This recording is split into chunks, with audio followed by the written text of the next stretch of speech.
welcome to the Solo Promoter Podcast, episode number 90. The Solo Promoter Podcast is one guy talking about tabletop pro wrestling and fighting games, including Filsinger Games, Legends of Wrestling, Champions of the Galaxy, Go Fight Pow, The Squared Circle, Face to the Mat, and much more. Formerly the Filsinger Games Fan Podcast.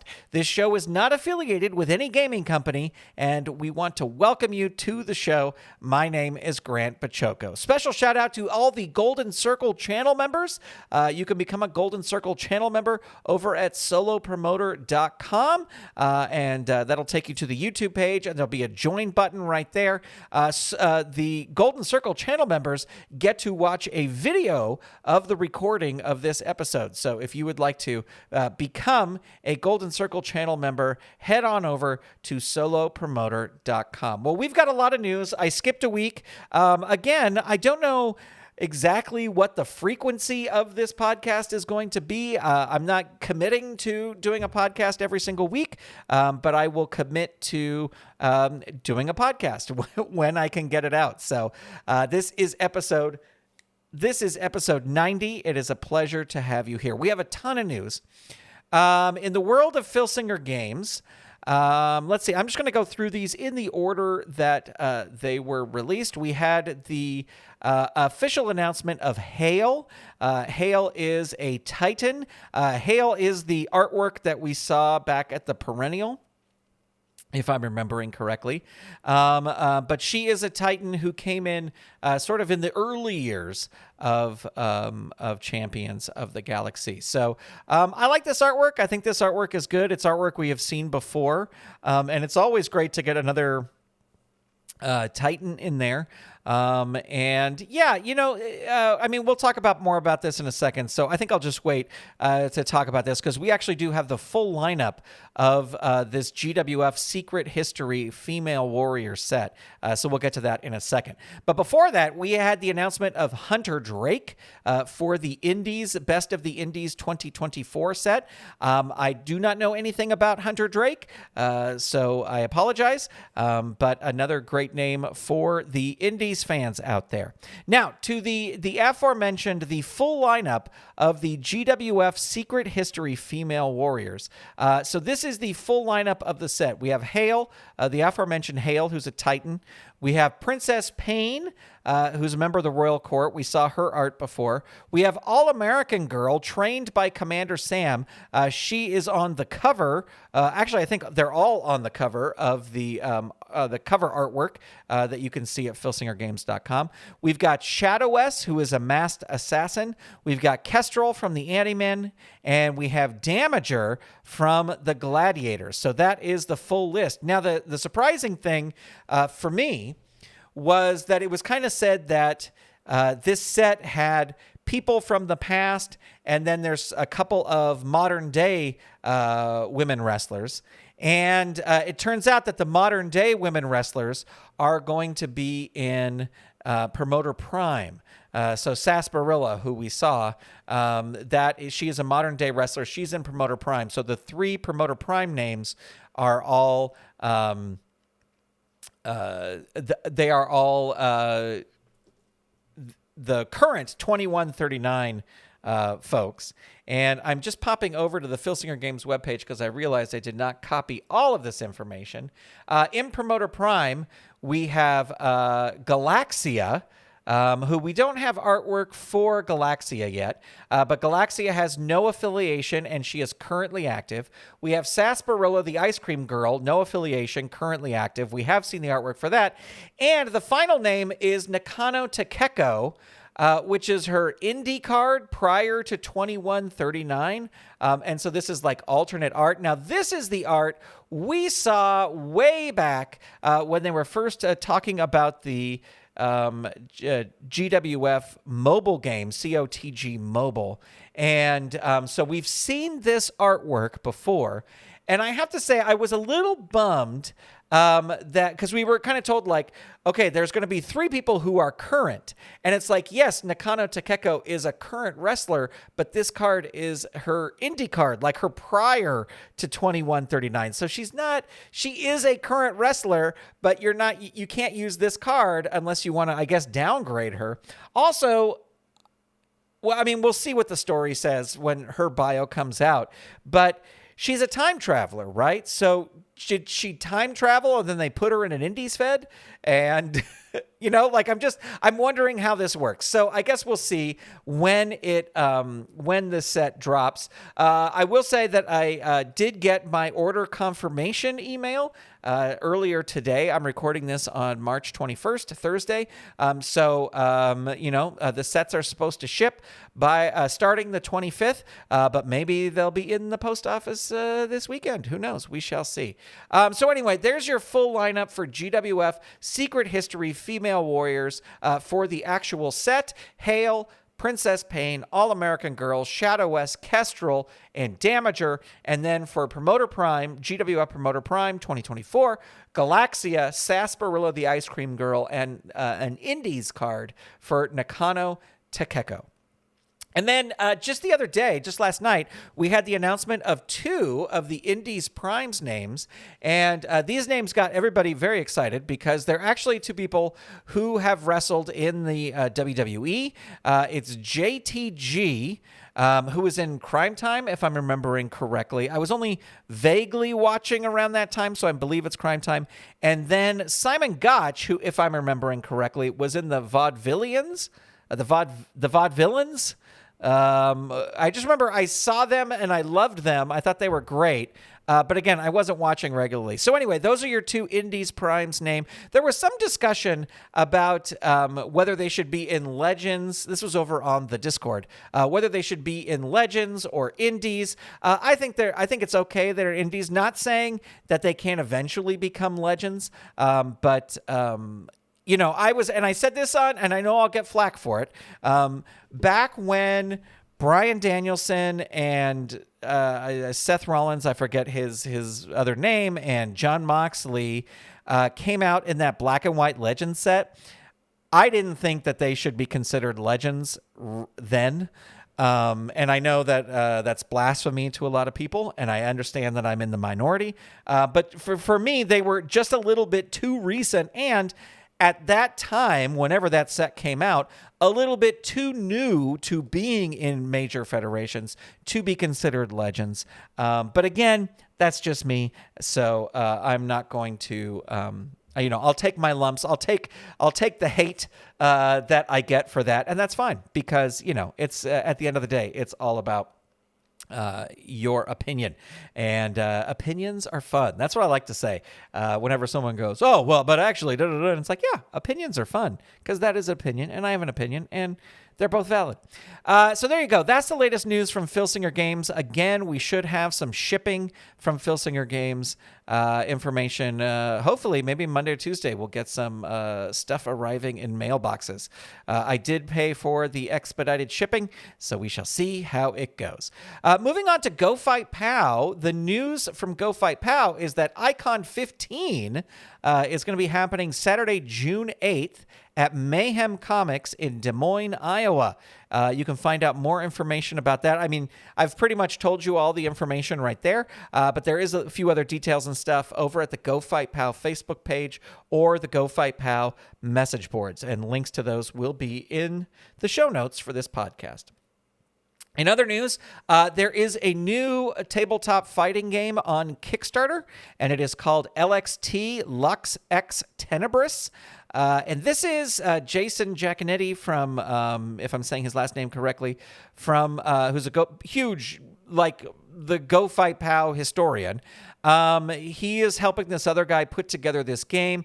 It is a tabletop fighting game. You can see that it sort of has its roots in Go Fight Pow. I backed it. I'm interested to see it. I just backed at the because they have a lot of like higher levels where you get original art and all this stuff, and that's not really my thing. But I did want to check out the game, so I think I backed at the $25 level. If you want to check it out, the link for that will be in the show notes as well. And I think that brings us up to date with all the sort of news from around the fighting and wrestling tabletop world. So around the galaxy, let's talk about what's been happening on my tabletop. And first of all, I played out Champions of the Galaxy card 2139.522.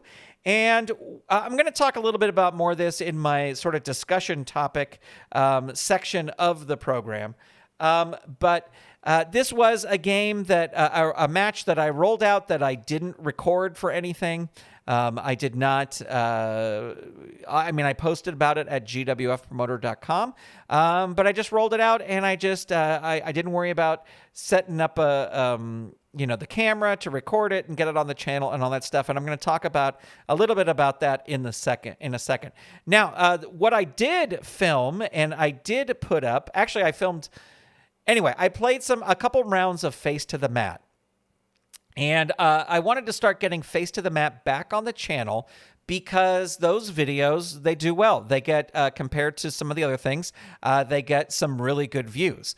I guess if I was going to create videos from the stuff that does really, really well on the channel, I would just play that notebook paper dungeon because those videos get a ton of views.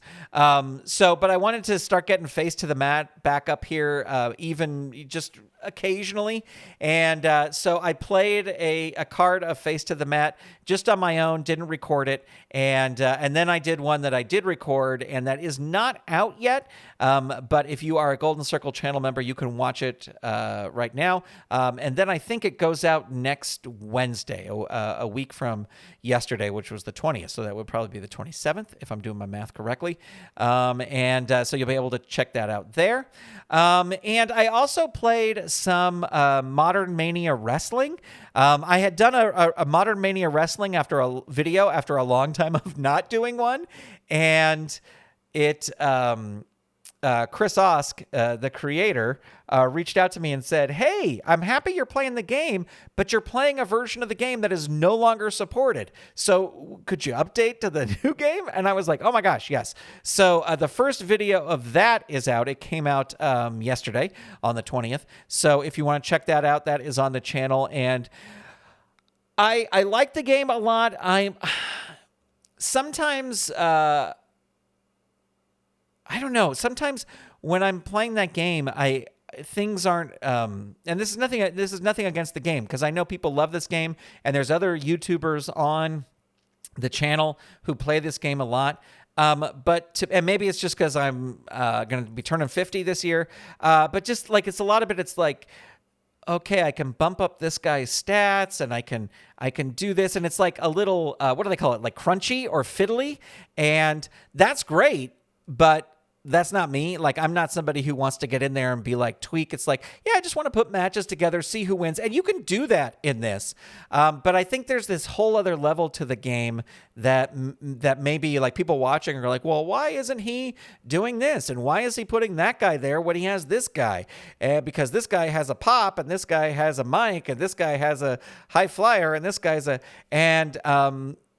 so I'm probably not playing the game to the fullest, but I do enjoy playing it. So stay tuned. You will see more of that on the channel. In other news, I am frantically working to put together a Galactical event in April, so next month. And we have some possible dates. I'm going to hold off on saying what those dates are because we have not found a location yet. And we're trying to work this out with Tom, because Tom is going to be out here as well. So stay tuned. I will probably post on the Filsinger Games message boards as soon as I have confirmation. I reached out to a comic book store because we're doing it in a little bit of a different location for a couple reasons, and they have not gotten back to me. So I gotta see if I can call them or whatever. But stay tuned, because hopefully, fingers crossed, we are going to try and get this going for April, a little spur of the moment thing. Speaking of, you know what I did the other day, ladies and gentlemen? I bought plane tickets, and I reserved a rental car for Galacticon. That's right. Tickets are bought. The rental car is rented. Once hotel information comes out, I will look about booking my room. But Solo Promoter will be in Jamestown for Galacticon, and I'm very excited about that. It's going to be a ton of fun. So that is sort of what's been going on around here. So we're going to move into the discussion topic, and this was a little bit of what was happening last week. Last week, for some weird, strange reason, I lost my voice. I actually didn't lose my voice. I lost certain ranges of my voice.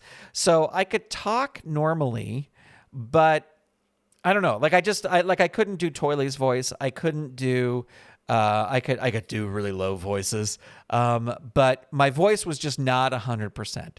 So, but I was just sitting around all day, and times when I would usually be recording videos and making videos for the Solo Promoter channel, I was not. But I was just like, you know what I'm going to do? I'm going to play out some matches. And I'm going to roll these out just for me. Like, I'll post the results. I'll post the results on my website. I'll post the results on the message board. But I'm not going to worry. I'm not going to, because like there was part of me that's like, no, you got to wait so you can film this because it's content. You can put it up. And it's like, and we've talked a little bit about this before. And it's just like, no, sometimes you just roll out a card for you. So I did that this week for Champions of the Galaxy, and I did it for Face to the Mat. And the Face to the Mat was sort of just like, I'm going to roll out a card so I remember how to play this because I haven't played it in a long time. And the other thing I'll say right now in my Champions of the Galaxy Fed, I am having so much fun. And I think I talked about this on the podcast before where I was deciding whether I should end the year or should add 5 extra cards. And I think I'm adding 5 extra cards because I'm really hoping, I really want to get this new set and the new Promoter Prime cards to at least get the Sarsaparilla and, oh my gosh, I'm already blanking on the other woman's wrestler's name. To get them like 1 or 2 matches in the Fed, Galaxia. Get them 1 or 2 matches in the Fed before the end of the year, so they at least have something on the record. So I've added some extra cards, and I'm super excited. I'm just having a blast, and man, I'll tell you, having the Gladiators go away for most of the year and then bringing them back has been so much fun. And the way I'm kind of bringing them back in my head is that they are back. They are talking very minimally. Like, they're not answering any questions. They're not talking to anybody. They're just coming back to kick ass. And I have kind of like switched things up. So like Fist is a singles guy now, and Apex and Siege are a tag team, and Storm and Bulldoze have come back, and they've just started challenging everybody.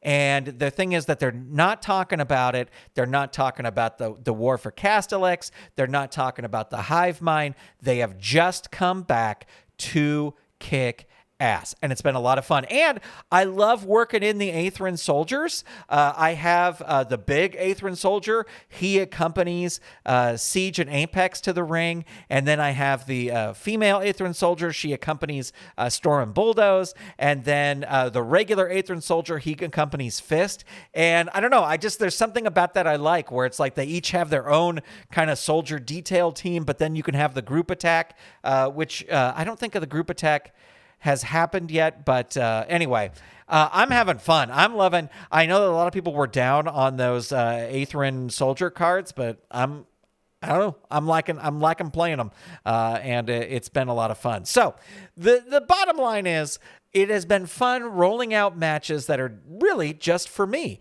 And I rolled out this one card. I rolled out card 521, which was a Brimstone Brawl card that was so much fun.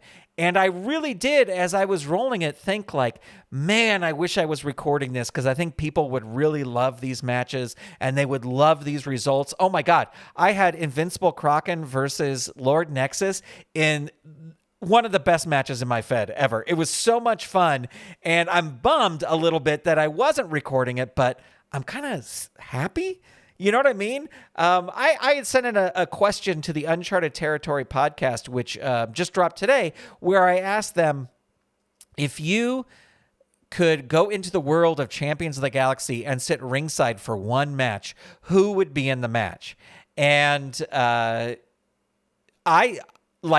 And then I was thinking, and like somebody even said that it's like on the podcast, I think it might have been Chad, I'm not 100% sure, or it might have been Stu, that you are sitting ringside when you're rolling out these matches. And yeah, that Lord Nexus Kraken match, even though both of these guys are well past their prime, was just a lot of fun. And Lord Nexus won. Like just in my ears, like you could just imagine the fans across the galaxy just loving that Lord Nexus won. It was a Titan death match. Oh man, it was a great match. It only happened for me. Only I was there. But sometimes that's part of the fun. We got a question from Matt, Iowa Oaks. And I love answering questions. If you have questions, feel free to leave them on the podcast page, and I'll be happy to answer any questions that you might have. But Matt's question was, do you enjoy playing out matches and booking Champions of the Galaxy or Legends more? And I will tell you that sometimes I get into this thing with booking Legends where I start worrying. It doesn't happen so much about Champions of the Galaxy, but I start worrying about what other people think or what other promoters will think about my booking and be like, well, that guy wouldn't fight that guy. Why would you do that? And I'm very good at ignoring those thoughts when they come into my head. But for some reason, it happens a little bit more with Legends than it does for Champions of the Galaxy. Maybe because you've got the fictitious characters versus the real characters. But I really like how I've kind of structured things where it is from... although I blew right past this. I blew right past this year because I'm having so much fun in 2139. From July to December, I usually play Champions of the Galaxy. And then from end of December through July, when the new Champions of the Galaxy sets, I usually try to do Legends. And but I am behind on Legends because I'm just having so much fun this year on 2139. So that's kind of it. And also with Legends, I wanted to start using more guys. This is in my personal Legends Fed, which you can see over at lowpromoter.com. And so I started 2 other Feds. I started a Pacific Northwest Fed and a Memphis Fed. And I think the thought of going back to you're basically booking 3 different wrestling federations. They all exist in the same universe. They're under the same umbrella, and talent goes from one to the other. Is kind of what's like. I think I'll just stay with Champions of the Galaxy instead of going back to this mess I've made with Legends. But I think when I go back to Legends, what I'm going to do is I was playing out. Like I would plan out a month. I love how Corey Olson does real dates on a real calendar, and he's like, oh, every Saturday night or whatever, there's an event. I really like that. But what I think I might do is like play out all the Memphis cards for a month, and then go back and play out all the Portland cards for the month, and then go back and play all the Golden State Wrestling cards for a month. And then Golden State Wrestling is sort of like my 80s WWF Fed. And then do it that way where I can kind of keep better track of the storylines. So even though I'm playing out of order, because, Memphis would be on Mondays and Portland would be on Fridays, and, but I'm playing all their cards for the month. I think that might be easier. So that's what I'm looking to try. So Matt, to answer your question, I love them both. If you had added Indies to the list, I would say Indies is in third place because I do have a Championship Wrestling from Hollywood Fed that I try to keep up on as well. That takes place in the same universe as my Legends Fed. They're pretty neck and neck. Champions and Legends are pretty neck and neck, but I'm going to give a slight edge to Champions of the Galaxy. Just because I don't feel that weird pressure that's not there, that's all made up in my head, that I'm not letting down other promoters by calling Harley Race King Harley Race, or by... I don't know, whatever. Just those stupid things that run through my head when I'm playing like, well, he's King Harley Race to me because that's how I saw him. So, Matt, that is your question. If you have a question, I would love for you to leave it in the comments, and I will answer it on a future show. That's going to wrap it up for this episode of the podcast. If you have a specific topic you would like the show to cover, you can leave it in the comments. Make sure to subscribe or follow wherever you're listening to this. You can check out my personal feds, as mentioned before, at gwfpromoter.com or lowpromoter.com. The theme song for this podcast is American Guy by Throwing Toasters, used by permission and available on Apple Music, Spotify, and anywhere you get your music. This podcast is not affiliated in any way with any gaming company or their subsidiaries. It's purely for entertainment purposes. This episode is copyright 2024, Saturday Morning Media, Grant Pachoco, executive producer.